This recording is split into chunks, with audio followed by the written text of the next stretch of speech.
Roderick stared out of the church window, looking at the rays of sun projected through the few trees surrounding the humble one-story structure. It's too beautiful to stay inside today, he thought. He turned to his mother and the other survivors and grinned. Let's go out while there's still a couple of hours of sun. He was unsurprised to see the children go excited, while the adults fidgeted nervously, trying to think of a reason not to. Don't worry. We chose this place for a reason. We have a clear view of the road, and there aren't enough structures to hide anything, remember? With that, they agreed and stepped outside. How long had it been? Over 2 years. But the exact day was undeterminable, since no one kept a calendar. A few scouts were chosen from the adults to watch the roads and surrounding houses that sparsely littered the surroundings, while the children played on the playground, having momentarily forgotten their fears. Still, they stuck together in a small, safe clump. Roderick leaned back on the nearest tree and tried to recall exactly what day the gate to hell had opened.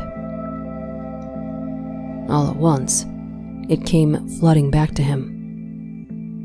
April 16th, 2019. A sinkhole had opened up in Guatemala, and a team of 4 amateur spelunkers decided to take a tour of the insides. What they found sparked international amazement. Artifacts and cave art. Not just that, but bones and what appeared to be sacrificial altars. All the signs of life had been there, but underground in a cave that had been concealed until a random part of the surrounding area had fallen through. Linguists, journalists, professional spelunkers, archaeologists, and local anthropologists specializing in Aztec and Mayan culture all showed up to finish exploring the caves and decipher the art and artifacts left behind. As is with most scientific discoveries, the fervor died down until every one of the 5 spelunkers who had attempted to reach the last corners of the vast cave disappeared. More spelunkers were sent in, as it was assumed they were simply lost. They weren't found after a week, and all had assumed they perished in the never-ending darkness. After that, no one was allowed in the unexplored portions. But after the second week, 3 of the missing spelunkers appeared at the mouth of the sinkhole, squinting and silent.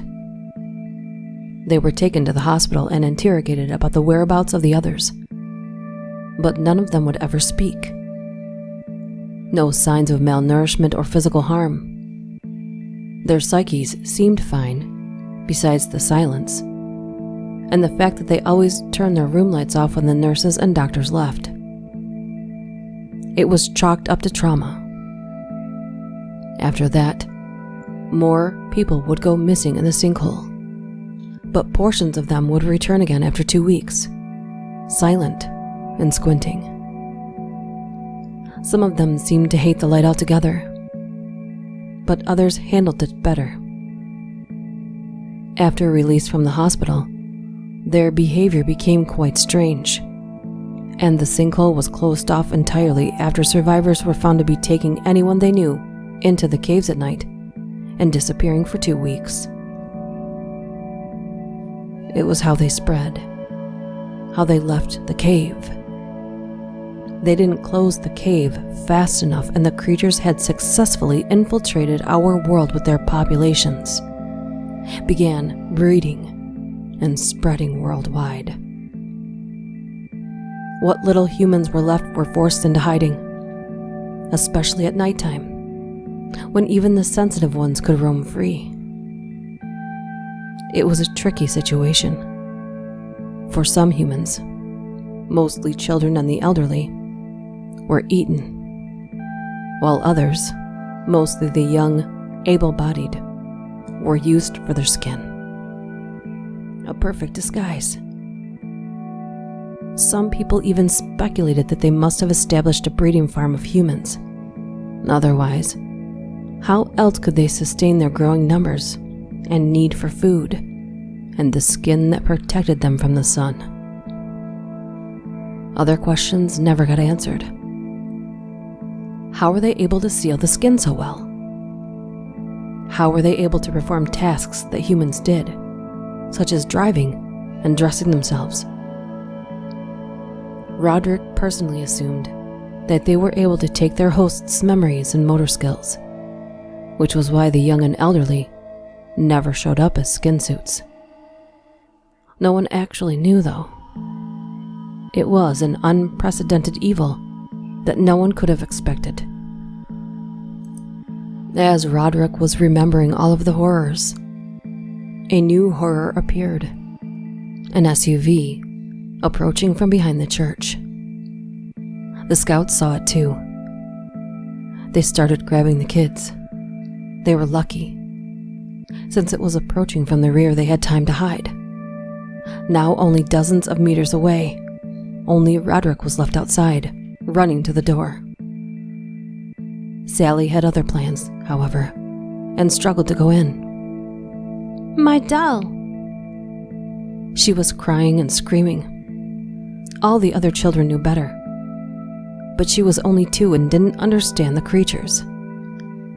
No one had told her that their sensitive cave-dweller eyes also yielded them sensitive ears. Having no other choice, Roderick turned, grabbed the doll, and threw it into the doorway. Still have that throwing arm from football, he mused. But it was too late for him, and the others knew it. They shut themselves inside the church as he watched the SUV close the last few kilometers until it was stopped next to him. Inside, a sheriff was staring at him, lifted a walkie-talkie. Roderick thought, maybe he isn't one of them. But as soon as he began speaking, he knew. Clicks and gurgles. Despite gaining everything from their hosts, the creatures never caught on to the nuances of the human dialect. Their lack of ability to speak other than clicks and a few throat noises was the only thing that made them identifiable. Roderick knew what he had to do, so he ran.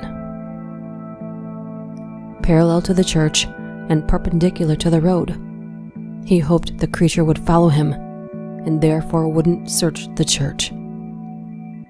Assuming he hadn't heard Sally's cries, of course.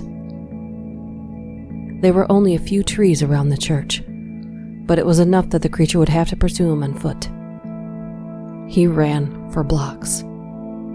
But being cooped up had left Roderick out of shape, and the creature was gaining.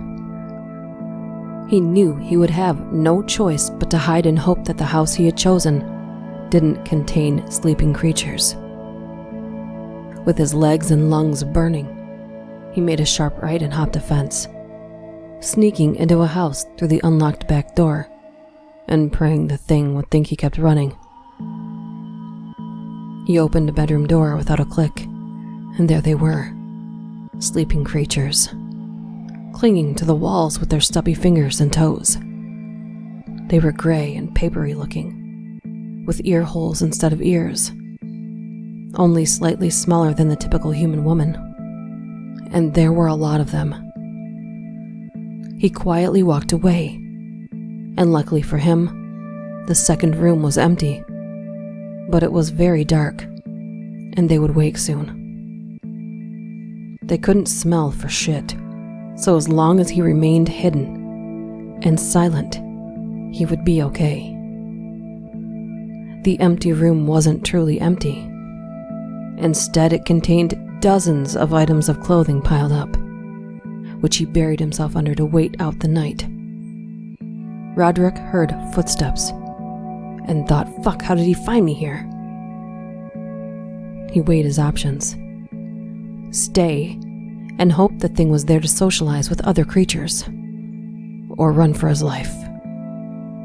Again, he opted for the former, knowing he was out of energy and outnumbered.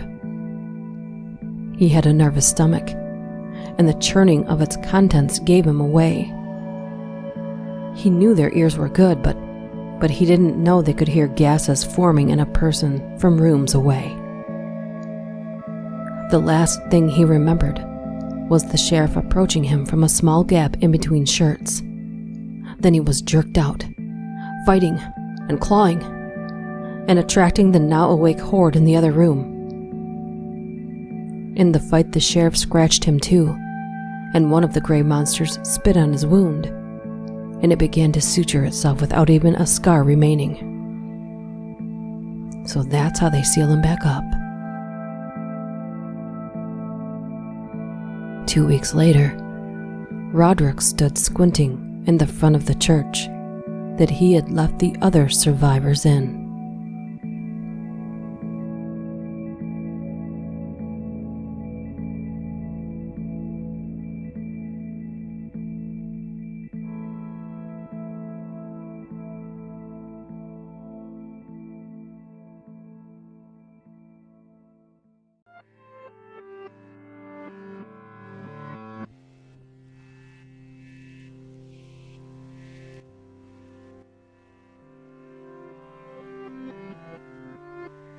I am awake. I don't recall falling asleep, and I'm not really sure how I got into bed, but I'm awake now. There's a very distant ringing in my ears, sort of like the aftermath of a concussive blast that makes you deaf.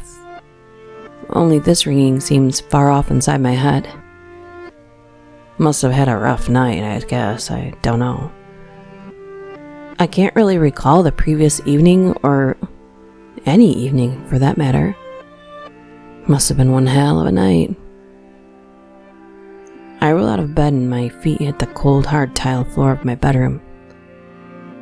Rubbing my hands over my face, I try to shake the cobwebs of sleep and whatever I drank last night out of my head.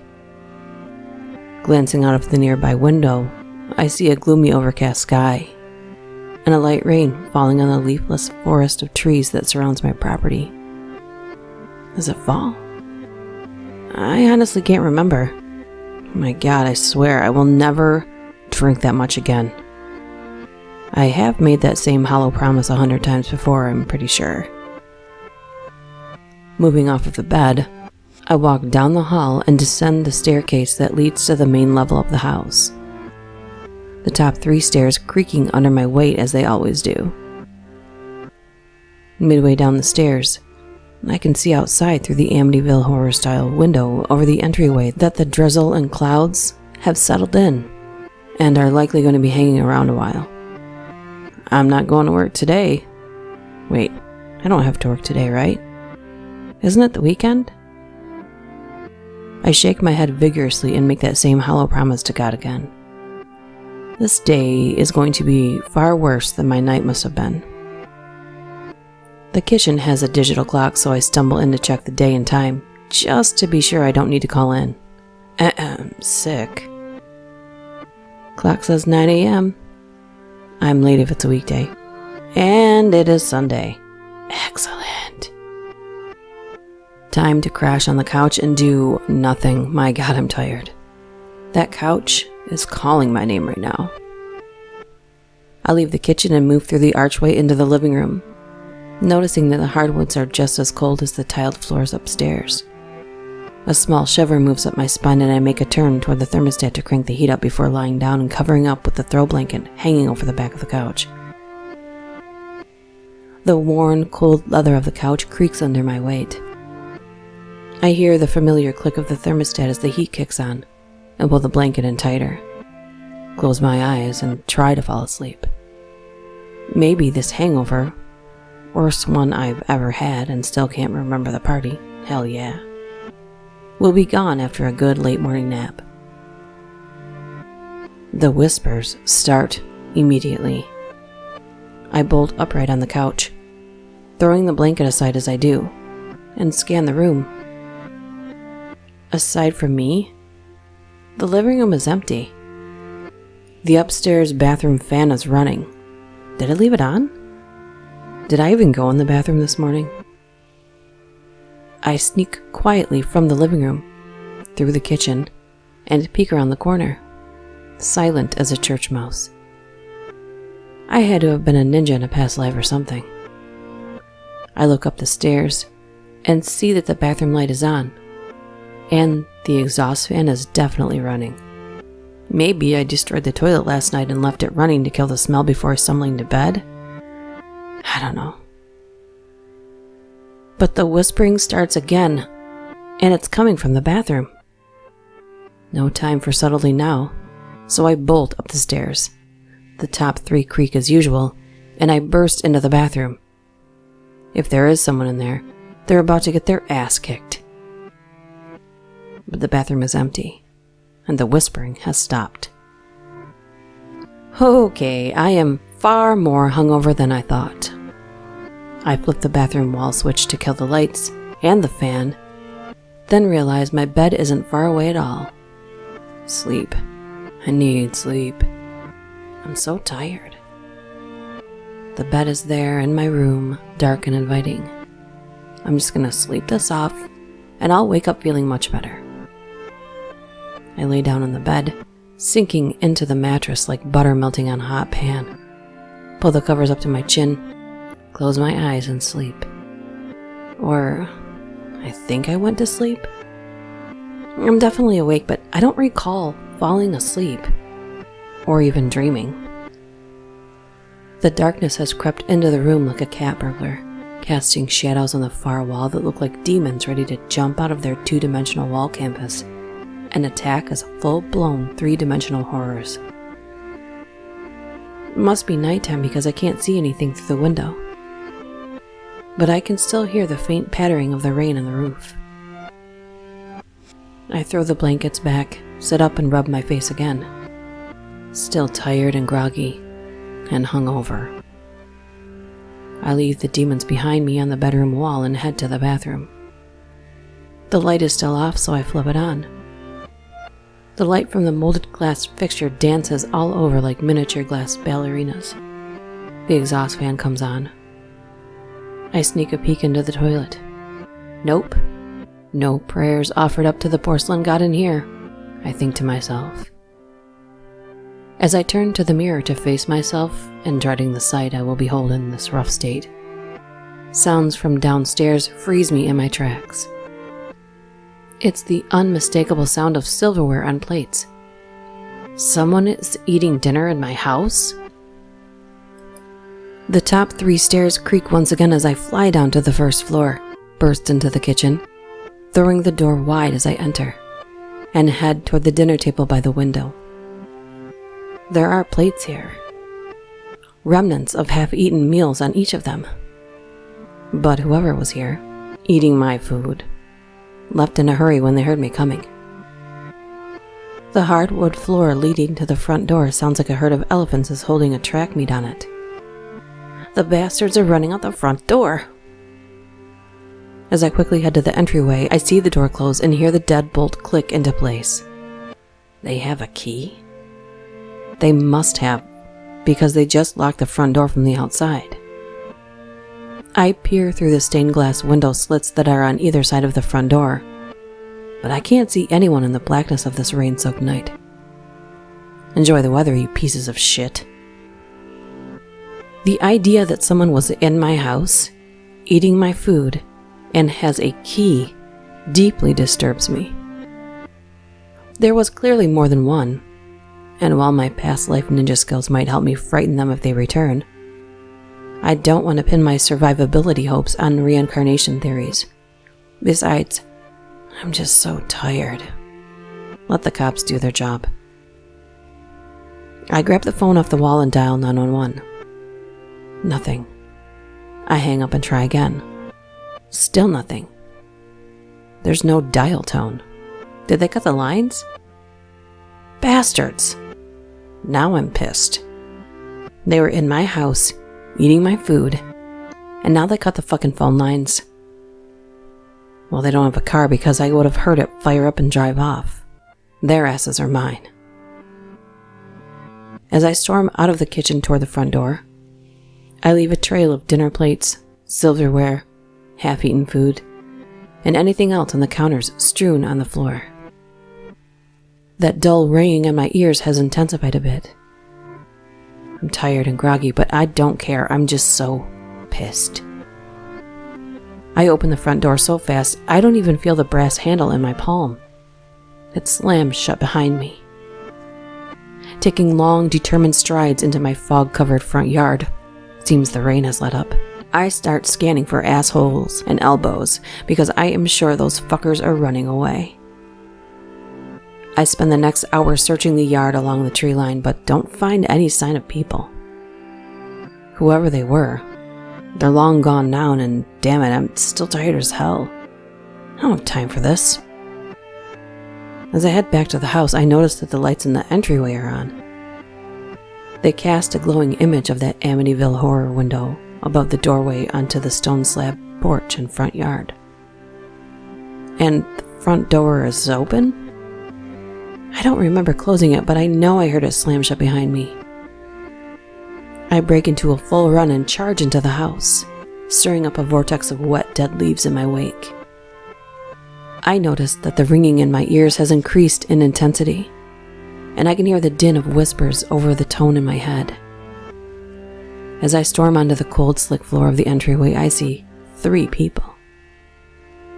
The first is clearly a priest of some sort. He's holding up a rosary with one hand and has a small open Bible in the other. The second person is a short, sad-looking woman with a floor-length coat pulled tight around her. Its fur-lined trim and collar cinched close with little wooden pegs. The third person is my daughter. I forgot I have a daughter. How could I forget her? She's beautiful, standing there right in front of me. I have a tremendous sense of loss and realize I miss her so much, but I can't figure out why. Didn't I just see her the other day? Didn't I? Images of a beach, the warm, salty air on a windy day, flash through my mind. My little girl is there, and we're flying a kite. I can hear the waves crashing onto the sugar sand shore, and my daughter's laughing as we run through the surf flying a kite. It was a great day. She was so young, beautiful, and full of life. She's crying now, mouth covered by her hands as she scans the area of the entryway we are all standing in. She looks at me, and then her gaze moves on, searching, but for what? The sad little woman with the fur-trimmed coat, however, looks right at me. She has a grim look on her face as she pats the priest on the shoulder and shakes her head. The priest stops waving that stupid rosary around, goes silent, and then moves to hold my daughter as if to console her. "He is here," says the short woman. My daughter lets out a sob, and the ringing in my ears gets loud. He's confused and angry. He doesn't understand yet. My daughter uncovers her mouth, and her lips quiver. She squints her eyes as if to hold back more tears. Can he hear me? What's he saying?" she asks.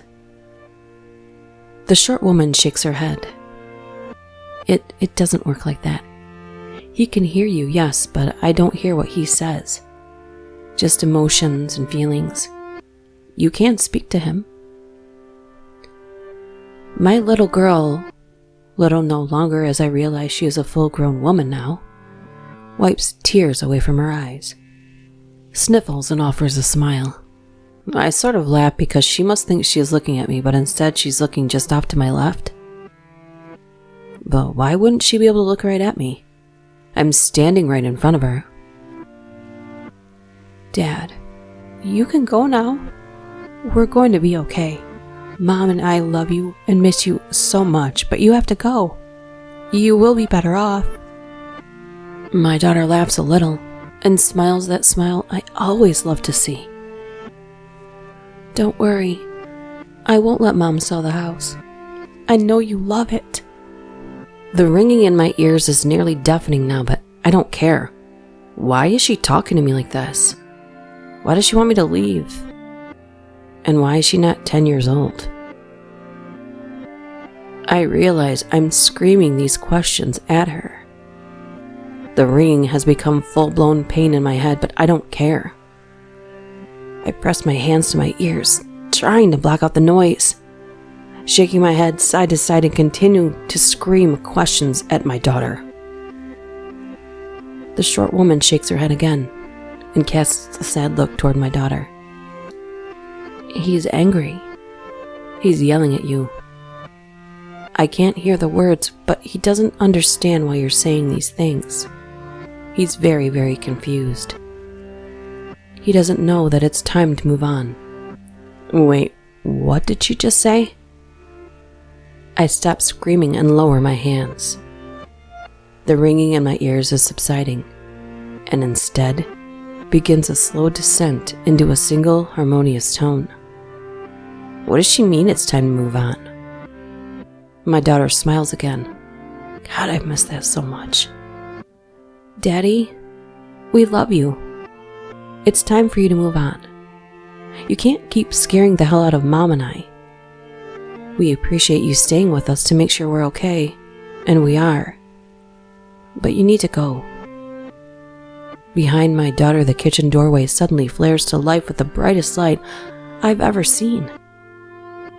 Pure, clean, inviting. That harmonious tone grows louder. Not painful, but inviting. I look away and to the three people standing before me. They don't see the light. It beckons to me, so I begin to walk toward it. The short woman pats my daughter's hand and nods her head. Her smile tells me that she knows what is happening, even if I don't. I move closer to the light. It beams of white falling over me like loving arms pulling me into their embrace. The tunnel entrance is so close now, but I stop and turn to look at my daughter. One last time.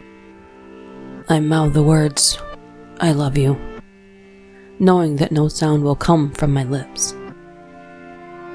The short woman whispers to my daughter. She sobs briefly, then says, "I love you too, Daddy." I step into the tunnel and let the light take me. The tunnel isn't very long, and the light near the end begins to shift. I can smell warm, salty air, and I hear the crash of waves on a sugar sand shore, and my little girl giggling.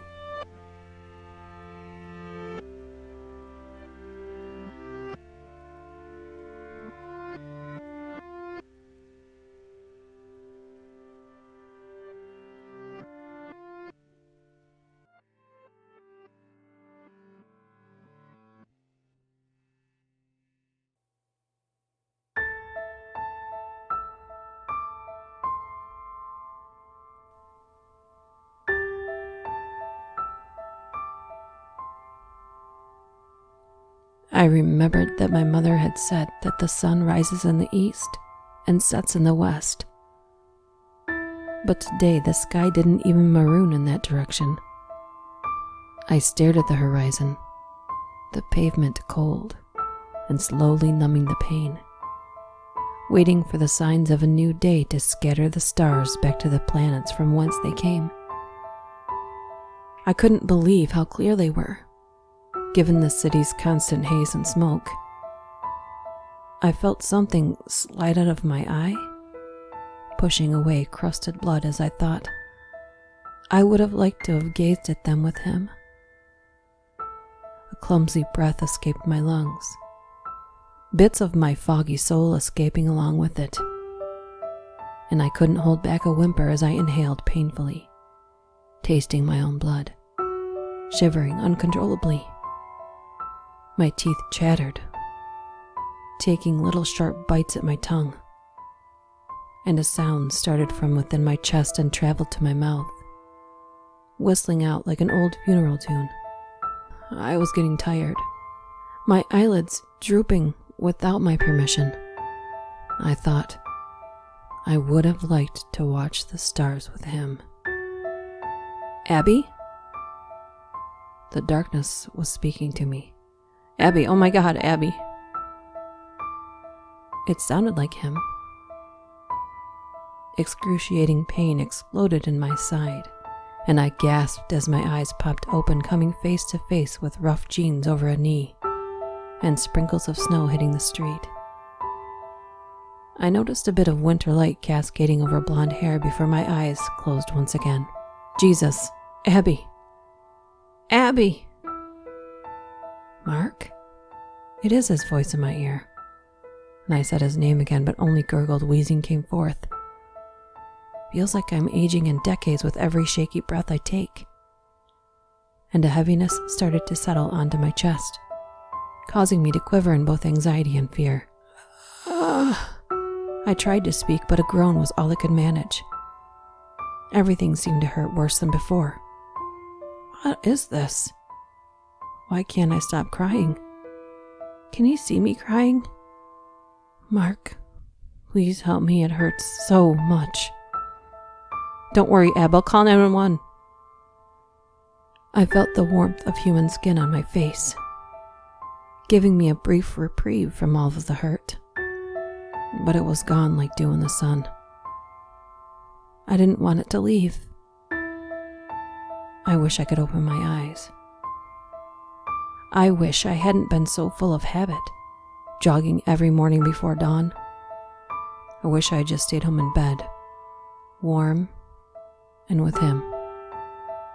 I wish, God, I'm just filled with wishes today. I tried to laugh, but my chest caved in. Something wet and serious dribbled from my lips. A little sleep. I just need a little sleep to forget the pain for a minute. Just a little. A quick frigid numbness enveloped my body, shaking me from a dreamless sleep. I timidly opened my eyes only to encounter a blackness so unnatural that it gripped me in terror, and I shut my eyes once again, this time not wanting them to open. I couldn't move. My body was heavy like stone, and I shiver as I could feel the blackness wrapping around me. It was making a small sound. What are those sounds? Doesn't sound like Mark. No, that's not Mark. Oh God, that's not Mark. What is that? I could breathe easier now, but the heaviness was still there. And the pain wouldn't leave. Those sounds were getting closer. Mark? Mark, where are you? Abby? I stopped breathing and I could feel a force trying to pry my eyes open, but I didn't want them to. Don't. Stop, please, please. The darkness in my eyes was safe, but if I opened them now, it wouldn't leave. Those sounds. That voice that my name slithered out from would be there, waiting for me in greedy glee. Abby, my dear, open your eyes. Let us see you. The force was becoming stronger, the chill invading my bones, cracking them and spreading twinges of pain throughout my body. My eyelids were being controlled by something that smelled of some heinous gas that my mind couldn't put a word to, like something dead and kicking. We want you to see us. Scream. I wanted to scream, but if I opened my mouth, it would get inside. It would crawl in like ants and stick to my bones, my heart, my veins, clogging me up with black spikes, their appendages pricking me like needles as they rushed inside and their mouths eating and starving, and never stopping. My eyelids slowly widened. A blizzard breeze crashed into them, blowing away all of the moisture and tears. Abby, my dear. My eyes opened wide. We can see you. Abby?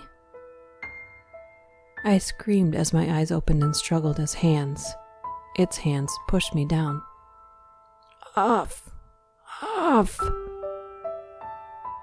My voice was croaky, my throat on fire and my chest squeezing for air. And then in my line of sight, warm hands grabbed my face, and Mark's green eyes came into view. Mark. Ab, he said, a relieved smile coming onto his worn face. He looked like he hadn't slept in days. Days. Time, I said, but my voice sounded inhuman, and I looked around waiting to see it lurking in the crevices of the small room. But there was nothing but white walls, and a woman in a suit gazing down at me in relief. Baby. My mom stroked my arm that I realized was in a cast, and I looked at Mark, his eyes bright and wet. I saw it, I whispered, and he furrowed his brows.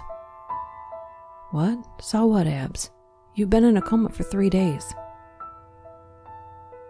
I didn't feel him stroke my face as his words processed in my head. The pain was there, hazy, but there. And so was the sense of reality. The smell of disinfectant and cleanliness. The sound of erratic heart beating uncoordinated. The brightness and their warmth. Tears escaped from my eyes, and I gripped the fabric of a shirt that smelled of him, and not it. I'm alive, I said, and they both nodded along with me, and I could feel reality taking a firm grip in my head. We can see you. I snapped my head to the side. And you can see us.